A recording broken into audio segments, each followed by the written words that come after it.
Et puis parlons santé à présent, avec l'ouverture des 19e journées francophones d'allergologie.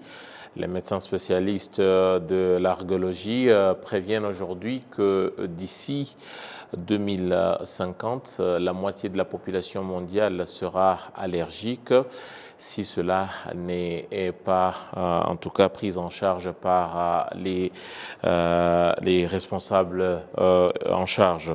C'est en tout cas un cri d'alarme que ces derniers lancent alors qu'ils se réunissent à Kigali, au Rwanda. Jean Damascène Manishimwe nous en dit plus. Réunis à Kigali pendant 2 jours, ces experts se penchent sur les dernières avancées et tendances émergentes en allergologie afin d'approfondir leur compréhension et engagement dans ce domaine. Ils doivent aussi échanger sur les sujets liés à l'allergologie. La présidente de la Fédération anafocale internationale qui regroupe 20 associations francophones de formation médicale continue indique que l'allergie est un problème si préoccupant au monde entier. Les maladies allergiques, en fait, c'est un véritable problème de santé publique parce que en 2050, la moitié de la population va être allergique. Donc ça implique qu'il y a une grande prise en compte de nos ministères par rapport en fait à cette gestion de l'allergie.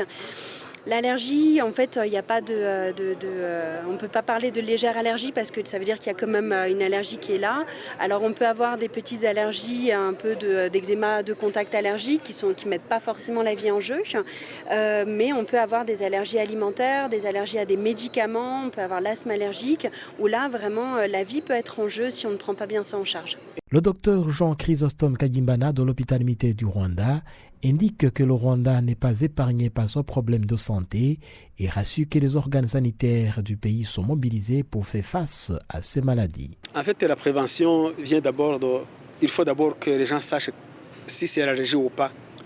Et puis deuxièmement, il faut que les gens sachent, notre population, qu'il y a maintenant des services d'allergologie qui existent et qui n'existaient pas auparavant.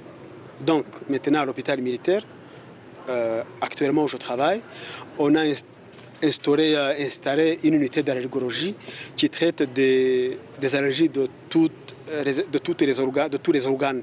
Donc que ce soit la peau, les yeux, le poumon, l'asthme, ou même quand on a des allergies aux médicaments. Donc ce qu'il faut que les gens sachent, c'est que c'est une maladie qu'on peut diagnostiquer et qu'on peut prendre en charge.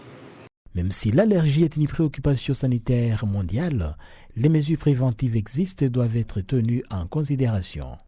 Et la première recommandation, c'est de protéger tout ce qui est épithélium. Donc, c'est-à-dire d'éviter de décaper la peau avec des savons trop décapants, d'éviter de mettre des produits alimentaires sur la peau des enfants à un âge très jeune, d'éviter le lait de vache avant l'âge de quelques mois, donner aux enfants le lait maternel jusqu'à l'âge de 4 à 6 mois. Ce sont les majeures recommandations, en plus d'éviter la pollution intérieure. Donc éviter tout ce qui est tabac, éviter tout ce qui est poussière dans les maisons. Il est possible de prévenir, en tout cas en tant que dermatologue, je constate que la majorité des patients que j'ai avec des eczémas, des allergies au niveau cutané, sont des enfants dont les parents ont utilisé des savons décapants, donc des savons qui dessèchent la peau. Et il a été démontré aussi que quand on met des émollients, donc on met des crèmes sur le corps à un âge très tôt, les enfants développent moins d'allergies. Surtout des fruits à coque. Donc les arachides peuvent causer ça, les œufs peuvent causer les allergies, le poisson. Mais on dit également que très peu d'enfants font des allergies. Il n'y a que 3% d'enfants qui font des allergies au lait de vache. Donc dans la culture rwandaise, on a tendance à croire que les allergies sont liées au lait de vache, mais il n'y a que 3% des cas où ça peut être arrivé. Donc il faut éviter de retirer le lait chez les enfants dans l'alimentation.